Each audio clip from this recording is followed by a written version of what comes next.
Hello everyone, ఎలా ఉన్నారు? So ఈరోజు నా దగ్గరకు ఒక పేషెంట్ వచ్చారనమాట with a complaint of back pain. ఆయన రిపోర్ట్స్ కూడా తీసుకొని వచ్చారు. Reports are very normal.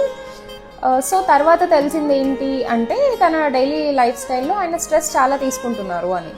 So patient అడిగింది ఒకటే క్వశ్చన్ నాకు, స్ట్రెస్ వల్ల బ్యాక్ పెయిన్ వస్తుందా మేడం అని. సో ఆబ్వియస్లీ వస్తుంది.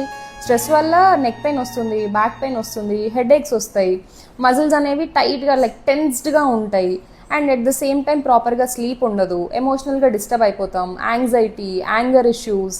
సో అవన్నీ బ్యాలెన్స్ చేయడానికి మన ఫేవరెట్ జంక్ ఫుడ్ తినేస్తూ ఉంటాం. దానివల్ల అసిడిటీ ప్రాబ్లమ్స్, లో మెటబాలిక్ రేట్స్, అండ్ ఇవన్నీ పక్కకు పెట్టేస్తే మనం అందరి మేజర్ ప్రాబ్లం హెయిర్ ఫాల్ కూడా ఉంటుంది. And also at the same time మనము స్ట్రెస్ వల్ల ఎటో చూసుకుంటూ నడిచినప్పుడు కింద పడిపోయి దెబ్బలు కూడా తగిలించుకుంటాం.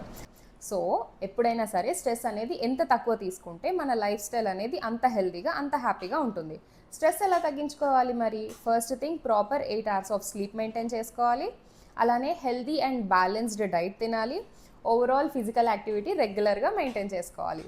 And at the same time meditation, breathing exercises and strengthening activities ఇవన్నీ కూడా మెయింటైన్ చేసుకుంటూ ఉంటే స్ట్రెస్ తగ్గిపోతుంది.